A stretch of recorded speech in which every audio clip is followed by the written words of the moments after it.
로마서 강의 오늘 41번째 강의가 되겠습니다. 지난 시간 40번째 강의에서는 율법과 죄의 관계에 대해서 살펴보았죠. 죄가 기회를 타서 계명을 이용해서 온갖 탐심을 우리 안에서 일으켰다고 말씀했어요. 그래서 사람들이 생각하기를 도대체 율법이 무슨 유익이 있느냐, 그죠? 율법과 계명이 오히려 우리로 하여금 죄를 더 짓게 만드는 결과를 가져왔으니 율법이 죄냐, 그런 질문을 던졌고, 율법이 도대체 사망이 되느냐, 이런 질문들을 우리가 살펴보았었습니다. 그러나 하나님께서 죄가 기회를 타서 계명을 이용하도록 하신 이유는 죄가 더욱 죄로 드러나게 하시기 위해서 그렇게 하셨다, 그렇게 말씀을 나눴어요. 이 점에 대해서 저는 구약 사사기 14장에 있는 삼손의 예를 여러분에게 소개하면서 로마서 7장 8절 말씀과 대조해서 설명을 드렸습니다. 삼손이 그 여인을 향한 탐심에 그 정욕을 하나님께서 그것을 기회를 사용해서 오히려 그것으로 블레셋을 치기 위함이었다. 성경은 그렇게 말씀했고요. 그것은 오직 여호와 하나님만 알고 있는 일이었다. 그렇게 말씀하지 않았어요? 블레셋이 이스라엘을 다스리지 못하도록 이스라엘이 블레셋을 다스릴 수 있도록 그렇게 하기 위함이었다고 말씀을 드렸습니다. 그것이 죄가 죄로 더욱 드러나게 하기 위함인과 같은 상황이었다, 그렇게 설명을 드렸습니다. 그러므로 율법과 계명이 그 자체로 거룩하고 의로우며 선한 것이다 라고 성경은 선포하고 있는 거예요. 문제는 율법과 계명이 아니라 죄가 문제인 것입니다. 죄가. 오늘도 계속해서 이 7장 14절부터 살펴보겠는데요. 겸손한 마음으로 한순간도 놓치지 마시고 성경을 펴보시면서 말씀을 나누며 함께 은혜를 나누도록 하겠습니다. 오늘은 성경만 가지고 말씀을 하기 때문에 앞으로 우리가 나눌 얘기에 대한 서론적인 인트로덕션 정도밖에는 하지 못할 겁니다.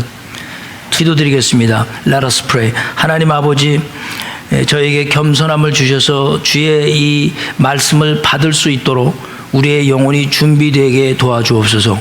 예수 그리스도의 이름으로 기도드립니다. 아멘. 자, 오늘 본문 로마서 7장 14절의 말씀은 초대교회 이후 교부 시대서부터 지금까지 많은 성경학자들 사이에서 일치를 이루지 못한 말씀 중에 하나이기 때문에 정신을 차리고 여러분이 들으셔야 됩니다. 논란의 핵심은 14절에서 말씀하는 1인칭 단수인 나라는 존재가 도대체 누구를 의미하는가? Who is he? That's the controversial issue. Who is he in verse 14? 사도 바울을 의미하는가? 아니면 아직 율법 아래 있는 바리새인들과 유대인을 의미하는 것인가? 만약에 사도 바울을 의미한다면 사도 바울이 회심하기 이전을 말하고 있는 것인가? 아니면 회심한 후를 말하고 있는 것인가? 만약에 회심한 후라면 어떻게 자신을 죄에 팔렸다고 말할 수 있겠는가? 이런 질문들이 논란의 중심이 되겠습니까? 종교개혁 이후에 개혁주의 교회들이 14절 이후의 말씀에 대해서 사도 바울 자신이 경험한 것이라고 규정을 해버리고 가르쳐 온 것에 대해서 조심해야 할 것들이 있습니다.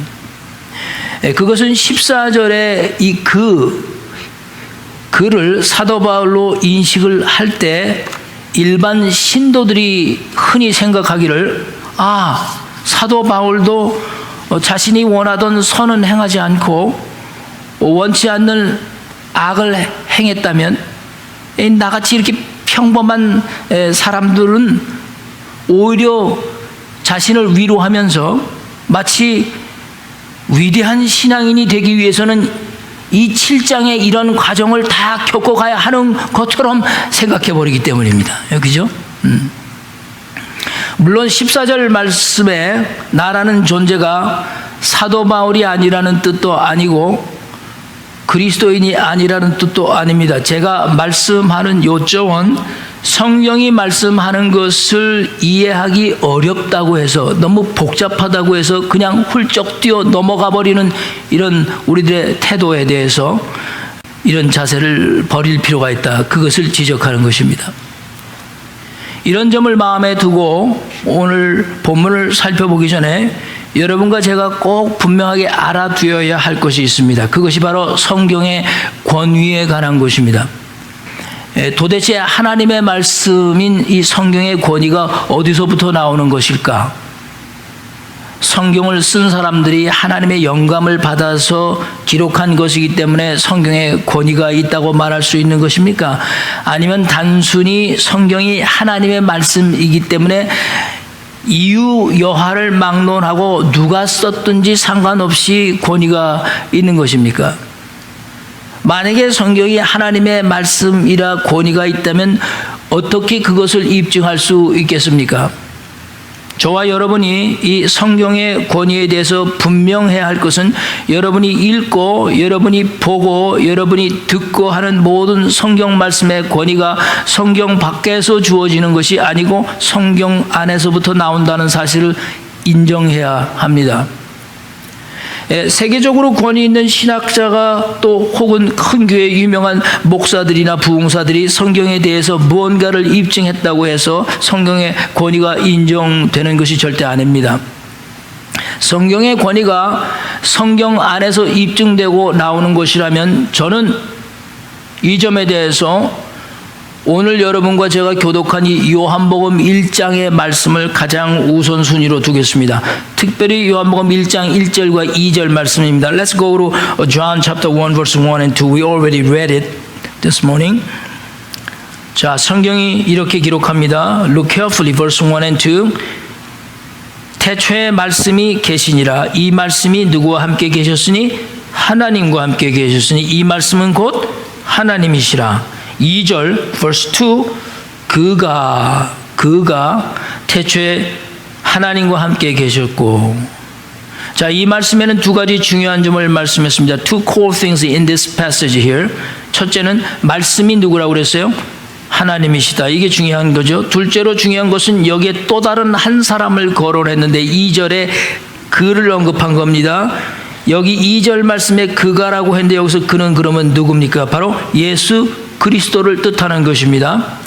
그런데 그분이 태초에 하나님과 함께 계셨는데 예수 그리스도께서 요한복음 1장 14절 Let's go down to verse 14 가보면 하나님과 함께 계셨던 그분에 대해서 다시 언급을 했어요. 그죠? 뭐라고 언급을 했냐면 말씀이 육신이 되어 우리 가운데 거하심에 우리가 그의 영광을 보니 아버지와 독생자의 영광이요 은혜와 진리가 충만하더라. The word became fleshy. That's what the Bible says. 2절 말씀에 태초에 하나님과 함께 계셨던 그분이 여러분과 내가 읽고 보고 들을 수 있는 글로 쓰여졌다라고 말씀하지 않고 무엇이 되었다고 말씀을 했습니까? 말씀이 쓰여졌다라고 하지 않고 말씀이 육신이 되었다라고 하셨다는 것. 이게 매우 중요한 거죠. 그러니까 하나님이 육신이 되셨다라는 이 성육신 사건을 말씀하고 있는데 바로 이 성육신 사건에 성경의 모든 권위가 있는 겁니다. 그 말씀이 성경으로 우리가 읽고 보고 들을 수 있는 것으로 쓰여졌기 때문에 성경의 권위가 있다는 것이 아니고 그 말씀이 뭐가 됐다고요? 육신이 되었기 때문에 권위가 있다 그 뜻입니다. 그리고 이 말씀하신 하나님이 우리 가운데 거하시게 되었기 때문에 성경이 권위가 있다는 겁니다. 영감을 받아서 누군가가 써서 우리가 읽을 수 있었기 때문에 권위가 있는 게 아니고요. 말씀이 육신이 됐기 때문에 모든 권위가 거기에 있는 거예요. 마태복음 28장 18절을 보시면 If you go to Matthew chapter 28 verse 18 그분이 하늘과 땅의 모든 권세를 가지셨다고 그랬어요. The authority has given to Jesus in heaven on the earth. 그분이 하늘과 땅의 모든 권세를 가지신 분으로 말씀이 육신이 되어 이 땅에 오신 하나님의 독생자로서 하나님의 영광을 드러내셨으며 그것뿐만이 아니고 그래서 은혜와 진리가 충만, full of the truth and full of the grace in him, because he has all the authority. 모든 어소리티를 가지고 있는 그분이 말씀이 육신이 되어 오셨기 때문에 이 성경이 권위가 있는 겁니다. 이것은 예수 그리스도께서 역사 속에서 실제로 존재하셨고 그분이 십자가에서 여러분과 나를 위해서 희생하셨고 또 3일 만에 그분이 말씀하신 대로 죽음에서 부활하셨기 때문에 성경의 권위가 있는 것입니다.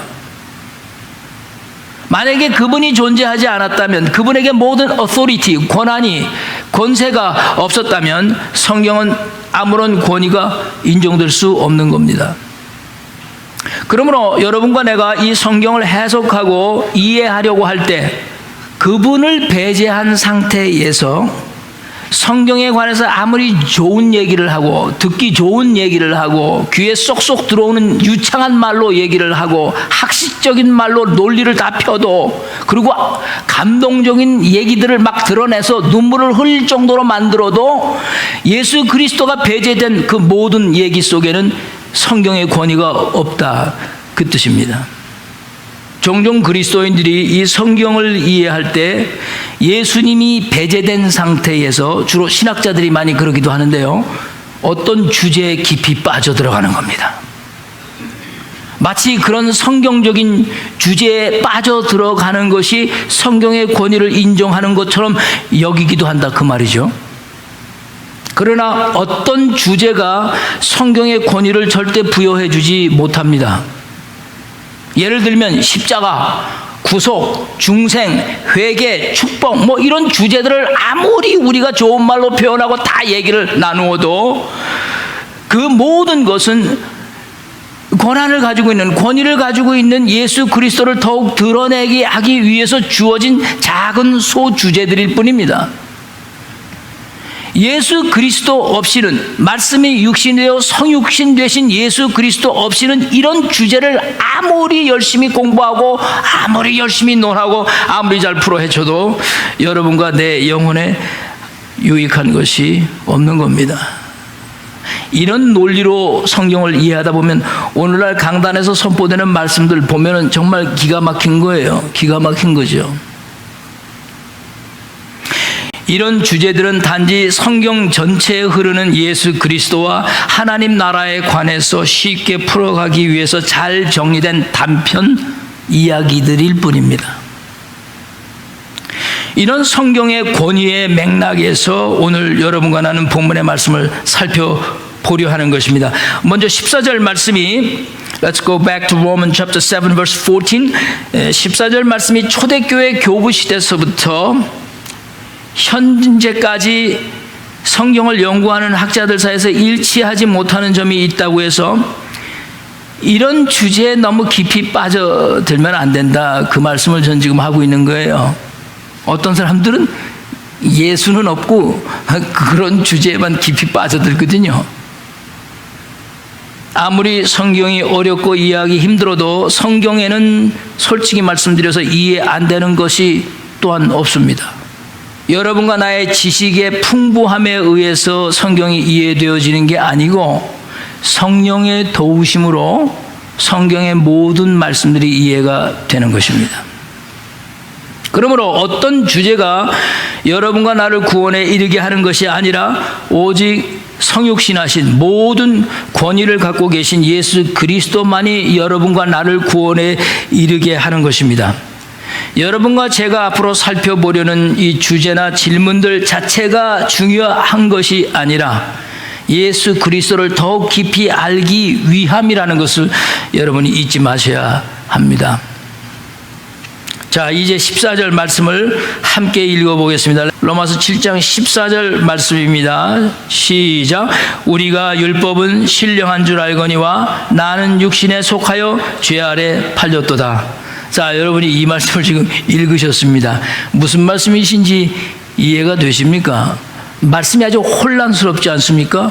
그만큼 죄와 율법 그리고 계명의 관계가 아주 복잡하다는 뜻입니다.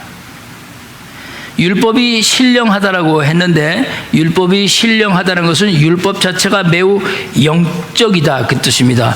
The law is very spiritual. That's what it means. 왜 그렇습니까?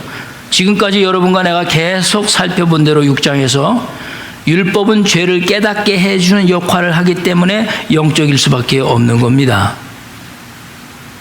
지난 시간에 7장 8절 13절까지의 말씀에서 죄가 계명을 이용해서 우리로 하여금 온갖 탐심을 이루었다고 했지 않습니까?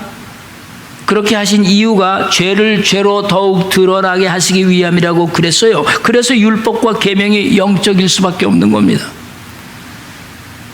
그래서 그 다음 말씀을 보십시오. 그 다음 말씀이 여러분과 나에게 문제가 되는 거예요. 율법은 영적인데 그 다음에 뭐라고 그랬어요? 나는 Okay, the law is a spiritual. Everybody recognize it. So we all agree that the law and commandments are spiritual.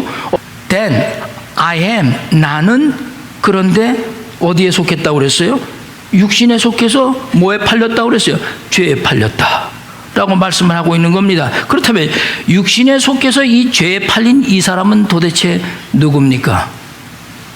이게 중요하게 되는 거죠. 육신에 속해 죄에 팔렸다라고 말하는 이 사람을 과연 그리스도 예수 안에서 거듭난 사람으로 말할 수 있겠는가 하는 점입니다. 지금까지 여러분과 내가 살펴본 바에 의하면 그리스도 예수 안에 믿음으로 의롭다고 여김을 받은 모든 사람들은 육신에 속해 죄에 팔렸다고 말할 수가 없는 거거든요. 그러니까 14절 말씀에서 가장 유념해야 할 단어가 1인칭 단수인 I am, 나는이에요. This is very important. We have to find out who this person is. 일단은 14절에 나는 로마서를 기록한 사도 바울 것이라고 생각할 수 있습니다. 만약에 사도 바울이라고 단정을 해버리면 이 말씀대로 사도 바울은 지금 육신에 속해서 죄에 팔린 사람으로 자신을 소개하고 있는 겁니다. 맞죠? 6장 19절 돌아가셔서 그 말씀에 보게 되면은 이렇게 기록을 했어요. 너희 육신이 연약함으로 너희 지체를 부정과 불법에 내주어 불법에 이른 것 같이 이제는 너희 지체를 의에게 종으로 내주어 거룩함에 이르라고 권면을 했는데 지금 7장 14절에 와서 나는 죄에 팔렸다라고 말할 수 있겠느냐 그 뜻입니다. 그리스도 예수 안에 있는 육체는 더 이상 불법 아래 있어서는 안 되는 것이고 의에게 내준 바 되어 의의 종이 되어서 거룩함에 이르게 되었다고 했는데 그렇게 보아야 마땅한데 지금 14절에 육신에 속하여 나는 육신에 속하여 죄 아래 팔렸더라는 이 말씀이 사도 바울이나 정상적인 그리스도인으로 표현한다는 것에 대해서 망설여질 수밖에 없는 거죠. 그동안 우리가 쭉 살펴본 바로는 그리스도 예수 안에 있는 자들은 믿음으로 말미암아 죄에서 어떻게 된 사람들입니까? 해방된 사람들 아닙니까? 죄에서 팔린 사람들이 아니죠. 죄에서 해방된 사람들 아닙니까? 그런데 어떻게 죄에 팔렸다고 말할 수 있겠냐는 것입니다. 바로 이 사람을 폴이라고 말할 수 있겠느냐? 이런 주제들과 관점들로 인해서 로마서 7장 14절 말씀을 놓고 역사적으로 세 가지로 갈라진 거예요. So we have three different views on this verse. 이것은 한 견해만이 맞다고 얘기할 수가 없고요. 모두 맞을 수도 있는 견해입니다. 자, 중요한 것은 아까 말씀대로 이런 주제가 중요한 게 아니고 이 주제를 통해서 누구를 나타내려고 하는 겁니까? 그리스도 예수의 그 온전함과 구원을 더욱 확고히 하기 위함입니다. 자, 첫째 견해는 이런 견해가 있습니다. 여기서 나는 거듭나지 못한 상태의 사람을 뜻한다고 보는 견해입니다. He in verse 14, this person is not a born again Christian. That's the first view. 그리스도인은 죄 아래 팔렸다고 말할 수 없기 때문에 초대교회 교부들 시대에서부터 이 견해를 지지해 왔습니다. 이 사람은 예수 안에 믿음을 가진 사람이라고 볼 수 없다. 만약에 거듭난 사람으로 보지 않는다면 여기서 나를 만약에 사도 바울로 본다고 해도 사도 바울이 거듭나기 이전에 사도 바울로만 보아야 합니다. 그죠? 아니면 다른 누군가가 아직 거듭나지 못한 어떤 사람에 관한 것이 됩니다. 죄 아래 팔렸으니까 그렇다면 14절 이후서부터 25절까지 앞으로 우리가 살펴볼 모든 나는 거듭나지 못한 사람들로 해석이 되어야 하는 거예요. 두 번째 견해는 14절에서 말씀한 나를 거듭난 사람으로 보는 견해입니다. This he in verse 14 now think that it's a born again Christian. That's the second view. 다시 말해서 신실한 그리스도인이라는 거예요. 이런 견해로 본다면 나 안에는 진실한 사도 바울도 포함되고 또 여러분도 포함될 수도 있고 그렇지 않을 수도 있는 거죠. 예. Because I don't know about your faith. If you have a true faith, you're in it. But if you don't have a true faith, you're not in it. 기독교 역사 속에서 가장 위대한 사람 중에 하나였던 성 어거스틴이라는 사람이 있었습니다. 이 구절의 나를 처음에는 초대 교부들이 가졌던 뷰, 크리스찬이 아니다, 거듭나지 못한 사람으로 보는 견해를 가지고 있었습니다. 성 어거스틴이. 그러나 성경을 더 깊이 연구하고 난 후에 14절에 나를 거듭난 사람으로 보는 견해로 입장을 바꾸었습니다. 이런 성경에 대한 입장 변화는 당시에 쉬운 결정이 아닙니다. 분명하게 확신하기 때문에 입장을 바꾸는 거예요. 그 이후에 어거스틴이 그 입장을 바꾼 후에 종교개혁자들이나 미국으로 건너온 청교도 신앙 대부분이 14절의 나를 이 어거스틴이 바꾼 견해를 따라왔습니다. 아마도 여러분 대부분 다 여기 속해 왔을 겁니다.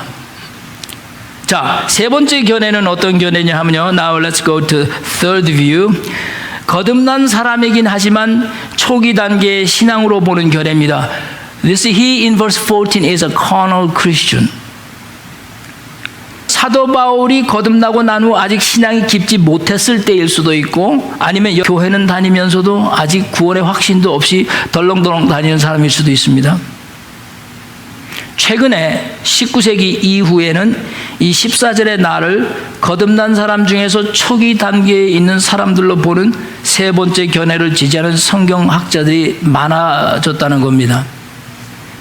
만약에 14절 이후에 기록된 상황을 사도 바울 자신이 겪은 경험을 토대로 기록하는 것으로 본다면 여러분과 나에게는 아까 이미 말씀드렸지만 이런 경우가 생기는 거예요. 와, 사도 바울도 이런 이중적인 상태에서 살았구나. 내가 원하는 선은 행하지 않고 내가 원치 않는 악을 행하는 그런 사람이었구나. 야, 그러니 나 같은 존재가 지금 이 정도 사는 것도 대단한 거다.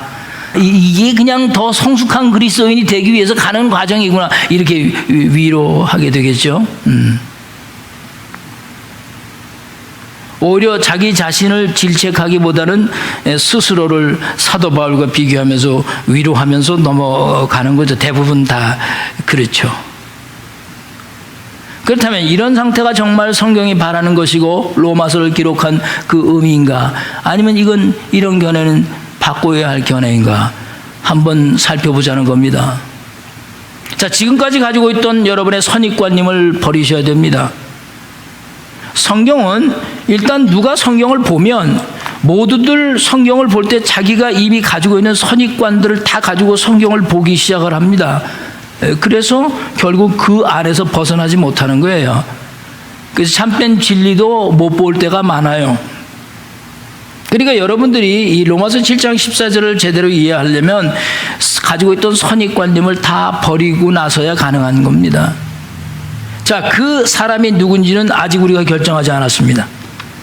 이 사람은 가상의 인물이 아니고 삶의 경험을 통해서 지금 말씀하고 있는 어떤 사람입니다. 자, 14절을 자세히 보시면 나란 어떤 사람이 처한 처지에 대해서 말씀하고 있어요.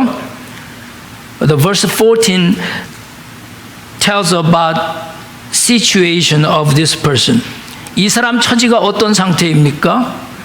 율법이 신령한 것이다 라고 우리는 모두 알고 있는데 거기에는 우리라는 말을 썼어요. 근데 이 한 사람이 1인칭 단수인 이 한 사람인 나는 육신에 속하여 죄 아래 팔렸다라는 시츄에이션이에요 지금. 그 다음 15절 말씀을 보십시오. Let's go to verse 15. 14절에 이 사람이 자신의 일상생활을 통해서 경험한 입장과 조건을 밝히고 있는데 이 사람이 경험한 것이 무엇입니까? 15절 우리 함께 읽겠습니다. 시작. 내가 행하는 것을 내가 알지 못하노니 곧 내가 원하는 것은 행하지 아니하고 도리어 미워하는 것을 행함이라. 자, 이 사람의 상태를 지금 잘 설명하고 있어요. 이 사람에게는 두 가지 마음이 존재를 하고 있는데 하나는 자신이 원하는 것과 다른 하나는 자신이 미워하는 것, 이 두 가지 모두를 가지고 있다는 거예요. 그런데 이 사람이 자신에게 문제가 있다고 인식하는 이유가 무엇입니까? He thinks that he has a problem, right? 15절 앞에 무엇이라고 말씀했으니까 Look carefully beginning of verse 15. 자신이 행하는 것을 자신이 안다고 그랬어요? 모른다고 그랬어요? 알지 못한다는 겁니다. 자신이 왜 그렇게 하고 있는지 알 수가 없다는 거예요. 자신은 분명히 이것을 원하는데 자신이 행동하는 것은 다른 것을 하고 있다는 겁니다. 이것이 이 사람의 근본적인 문제라는 거예요, 지금. 중요한 것은 이 사람이 자신이 원하는 것과 원하지 않는 것이 무엇인지 분명히 알고 있다는 점입니다. 그죠? So he knows clearly what he wants or what he does not want. 이걸 모르면 더 문제가 되는데 알고 있다니까 다행인 거예요. Let's go to verse 18 and 19. 18절과 19절 말씀을 보십시다. 내 속 곧 내 육신에 선한 것이 거하지 아니하는 줄 아노니 원함은 내게 있으나 선을 행하는 것은 없노라. 이 사람은 지금 자신이 원하는 것이 무엇인지 분명히 알고 있죠. 무엇입니까? 선입니다.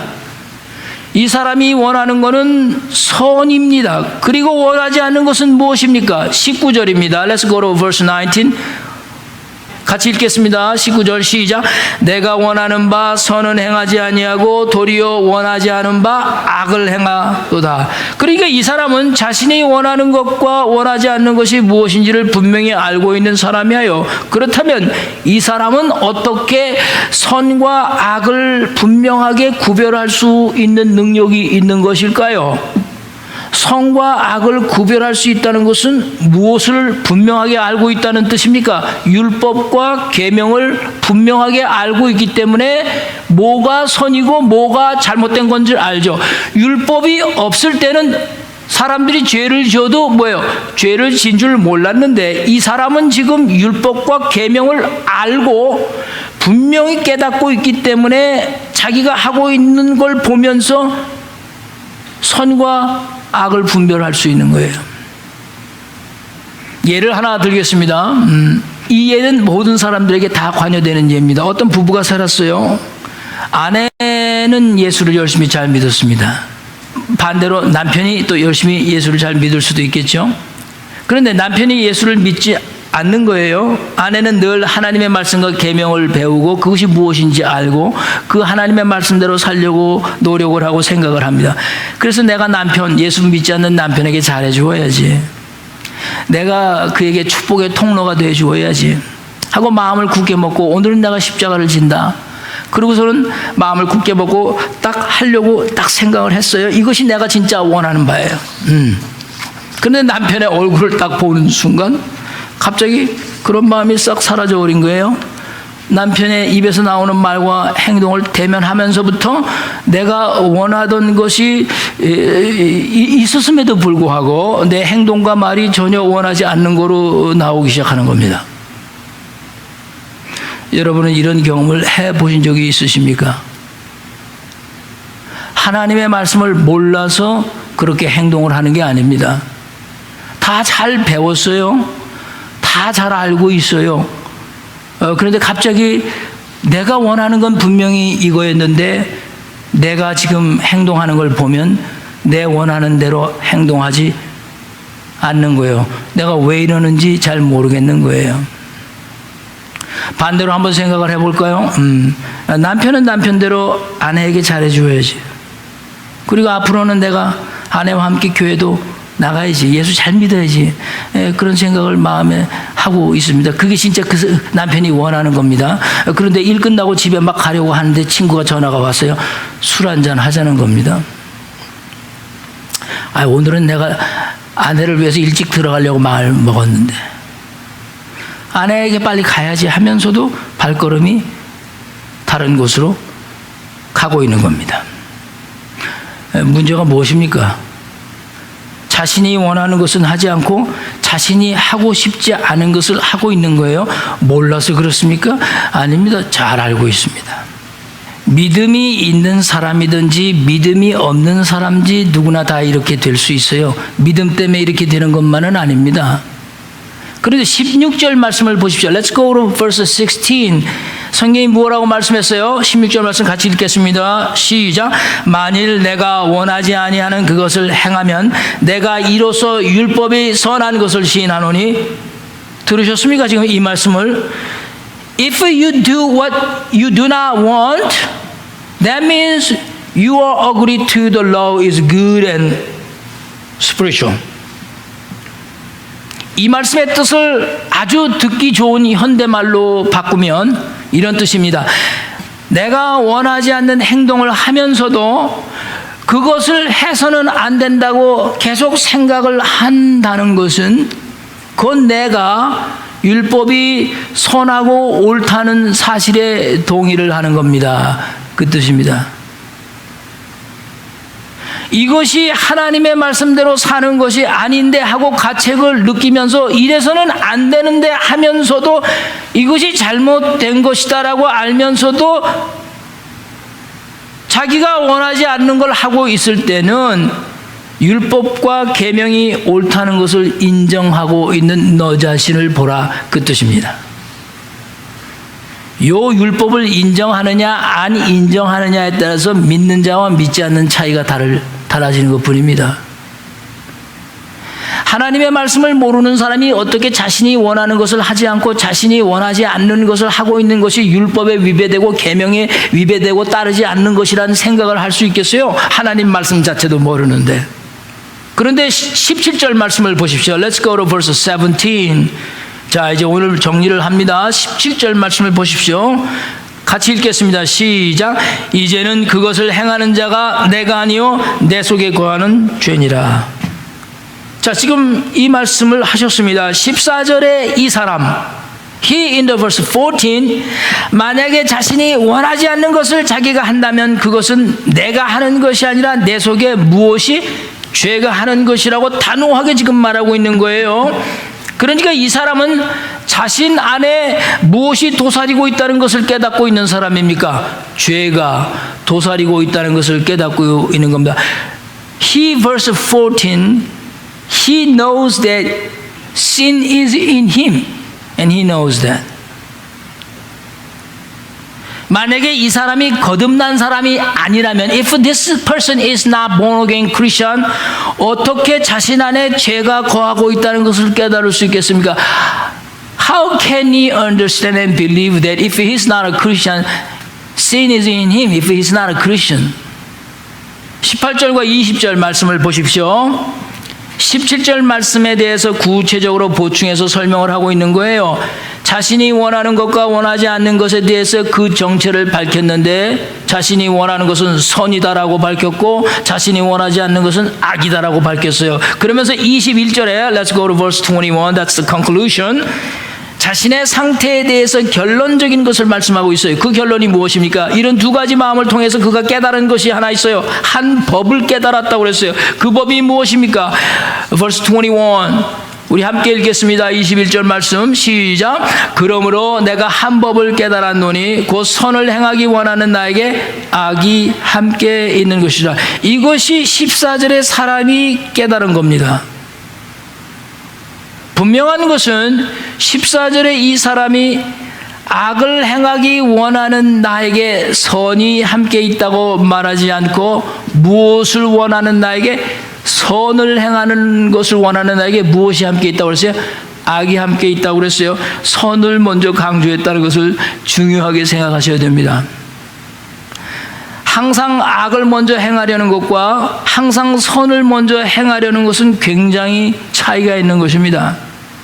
그것을 동일한 것으로 간주해서는 안 됩니다. 여러분과 내 주위에는 이런 사람들이 참 많습니다.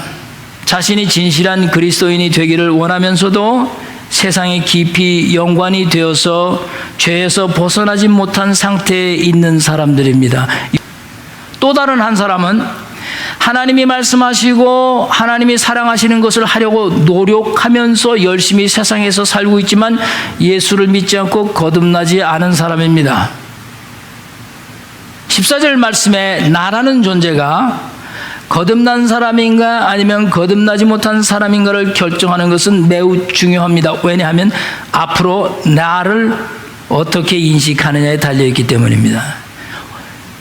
그 사람이 누구냐에 따라서 여러분의 모든 생각과 삶 방향 자체가 바뀌는 거예요.